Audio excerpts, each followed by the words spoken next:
दोस्तों, ये घटना तब की है जब मेरी नानी जी की उम्र 15-16 की रही होगी।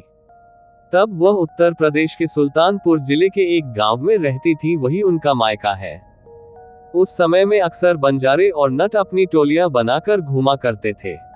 ये नट और बंजारे एक स्थान से दूसरे स्थान पर घूमते थे और जहां ज्यादा आबादी देखते थे वहां पर अपना मेला लगाकर करतब दिखाया करते थे और पैसे कमाते थे। ये बंजारे हमेशा अच्छे नहीं होते थे।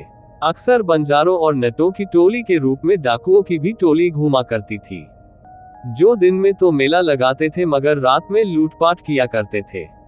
इसलिए अक्सर गांव के जानकार लोग अपने गांव के आसपास इस तरह का नटों का मेला नहीं लगने देते थे। एक बार एक ऐसा ही मेला नानी के गांव से थोड़ी दूरी पर लगा हुआ था। वहां गांव के बच्चे अक्सर जाने की जिद किया करते थे मगर कोई उन्हें वहां जाने नहीं देता था। इतना ही नहीं, गांव वालों ने बच्चों का खेतों में जाना और दोपहर को बाहर खेलने जाने से भी मना कर दिया था। बच्चों को ये बात बहुत खराब लगती थी मगर बड़ों के आगे बच्चों की कहां चलती। इसलिए बच्चे न चाहते हुए भी सिर्फ तभी तक घर के बाहर खेलते थे जब तक कोई न कोई बड़ा उनके साथ रहता था। मेरी नानी ये सब रोज देखती थी। ऐसा सिलसिला करीब 1 महीने तक चला जब तक वहां वो नटों का मेला लगा हुआ था। नानी को ये बात बहुत अजीब लगती थी कि नटों का टोला हो या डाकुओं का, आखिर बच्चों के ऊपर ये बंदिश क्यों है। खैर, इस बात का जवाब बच्चों को सिर्फ यही मिलता था कि ये नट उन्हें पकड़ ले जाएंगे। करीब 1 महीने तक बच्चों पर बंदिश और बड़ों पर डर का साया रहा। इन सब बंदिशों के बावजूद एक दिन सुबह 10 बजे के करीब गांव में काफी शोर शराबा मचा और पता लगा कि एक पड़ोस का एक छोटा बच्चा, करीब 10 साल का एक लड़का, घर से बाहर आया था और गायब हो गया। पूरे गांव में उसे ढूंढा गया मगर कहीं उसका पता नहीं चला। आखिरकार गांव के हर घर से सारे बड़े मर्द जोर शोर से उस लड़के की तलाश में लग गए। उन्हें शायद आने वाले खतरे का पता था, इसलिए पहले गांव और खेतों का चप्पा चप्पा छान मारा जब तक कि उन लोगों को उस लड़के की गांव में गैर मौजूदगी निश्चित ना हो गई। फिर वहां के सारे मर्द इकट्ठे हुए और बिना किसी देर के अपने अपने हाशिए, कुल्हाड़ी, कुदाल वगैरह लेकर चल पड़े उस नटों की टोली की तरफ। उस बच्चे के घर पर रोना पीटना मचा हुआ था। आसपास के सब लोग अपनी अपनी शंकाएं जताते और बच्चे को बार बार ढूंढते, मगर इसका कोई फायदा नहीं हो रहा था। दूसरी तरफ जब मर्दों की टोली उन बंजारों के मेले के पास पहुंचे तो चौंक गए। वहां अब सब खाली था, सिर्फ चूल्हों की राख और तंबू गाड़ने के निशान मौजूद थे। अब सबका शक यकीन में बदल चुका था, बच्चे को कोई और नहीं वो नट ही चुरा के ले गए हैं। अब गांव के सारे लोग वही रणनीति बनाने लगे कि आगे क्या किया जाए। सबने अलग अलग दिशा में जाने का फैसला किया। क्योंकि तब यातायात की इतनी सुविधा नहीं थी, इसलिए उन बंजारों का बहुत दूर निकलना असंभव था। लेकिन उनसे लड़ने का सामर्थ्य भी सब नहीं रखते थे, क्योंकि ये अच्छे लड़ाके भी हुआ करते थे। इसलिए रणनीति बनाना जरूरी था। फिर सबने तय किया कि हर रास्ते, हर दिशा की तरफ कुछ लोग जाएंगे और कुछ भी पता चलते ही सब इकट्ठे होकर वहां जाकर उस बच्चे की तलाश करेंगे। लेकिन अगर वो लोग ना मिले तो दोपहर 3 बजे से पहले सब अपने गांव में इकट्ठे हो जाएंगे। सब लोगों ने एक अलग अलग दिशा पकड़ी और अपनी अपनी राह चल पड़े। 5-5 लोगों का समूह अपनी अपनी राह पर अग्रसर था। पश्चिम की तरफ जाने वाले समूह को आखिरकार उनके निशान और फिर वो, यानी कि उनका टोला मिल गया। उन सबके पास वापस जाकर बाकी लोगों को बुलाने का वक्त नहीं था, इसलिए वो किसी मौके की तलाश करने लगे और उनके झुंड में उस बच्चे को तलाशने लगे। लेकिन वहां उस बच्चे का कोई सुराग नहीं मिला। फिर उन्होंने ये सोच लिया कि शायद बच्चा इनके पास नहीं है, वरना ये उसे अचेत अवस्था में ही सही साथ तो रखते। वो आशा खोने ही वाले थे कि किस्मत ने उनका साथ दे दिया और उनकी भीड़ से निकलकर एक आदमी नित्य कर्म के लिए कुछ दूर चला गया। पांचों ने फिर उसी से पूछताछ करने की ठानी।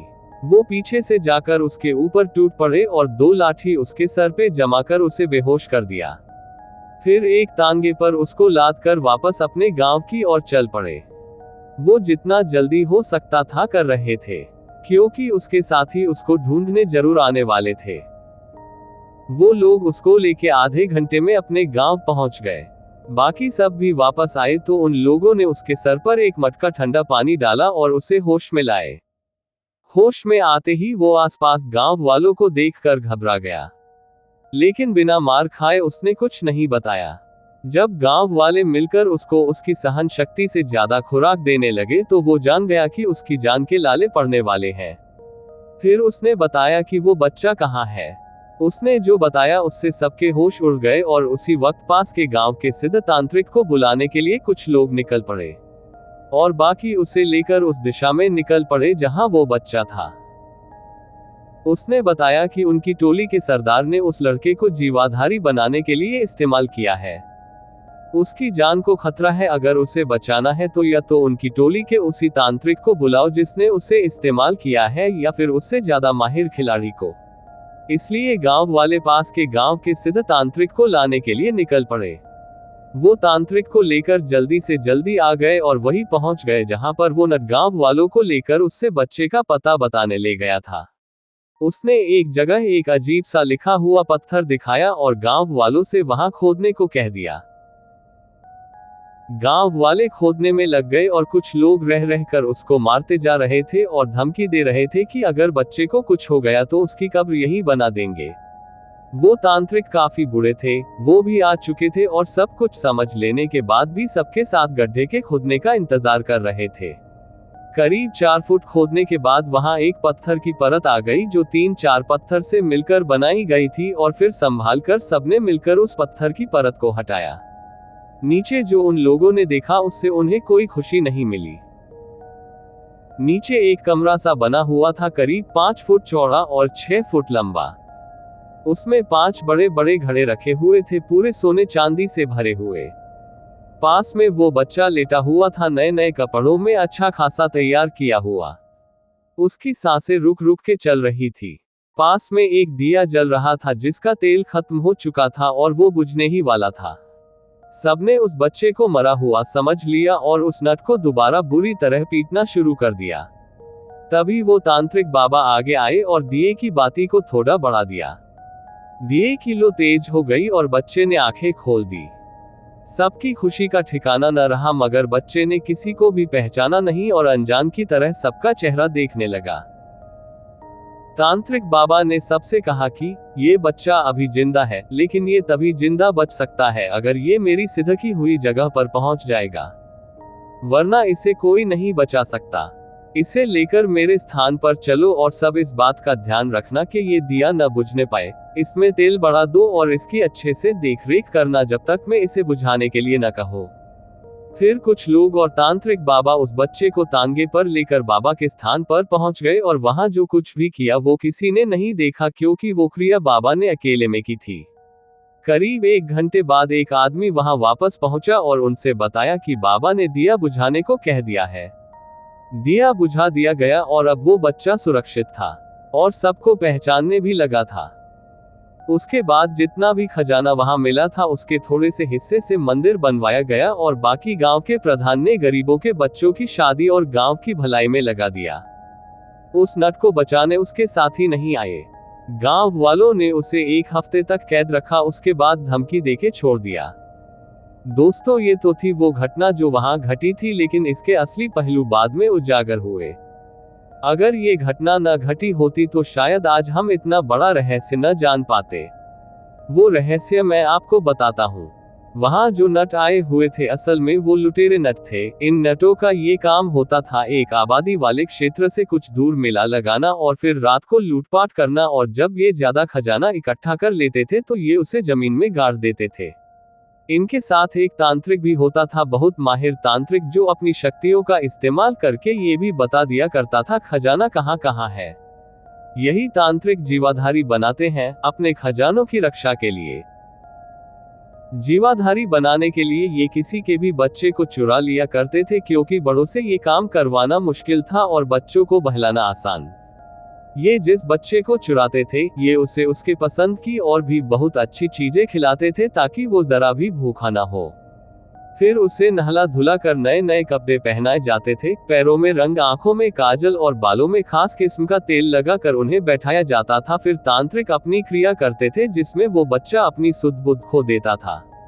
उस बच्चे को भिन्न भिन्न शक्तियों से सुसज्जित किया जाता था और उसके नाम का दिया उसके बगल जला दिया जाता था। उसके बाद उसके सामने उस कबीले का सरदार आता था और कहता था, देखो मुझे और अच्छी तरह पहचान लो। ये खजाना मेरा है और तुम इसके रक्षक हो। जो मेरे सिवा मेरा खजाना लेगा तुम उसको जिंदा नहीं छोड़ना।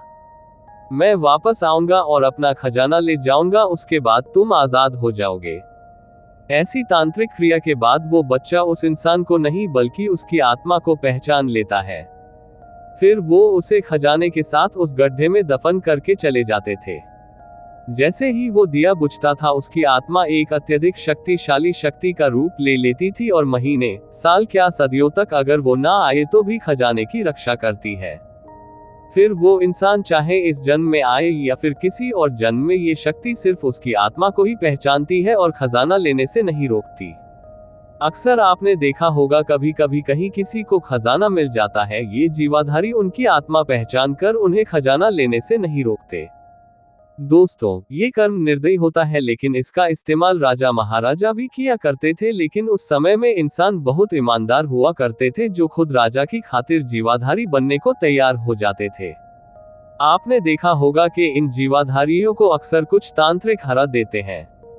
ये केवल उन्हीं जीवाधारियों के साथ संभव हो पाता है जो बाल अवस्था में ही जीवाधारी बनाए गए हो। लेकिन राजा महाराजा के जीवाधारियों को हराना संभव नहीं होता क्योंकि वो अपनी मर्जी से युवा अवस्था में अपना बलिदान देते हैं और बहुत अधिक शक्तिशाली हो जाते हैं।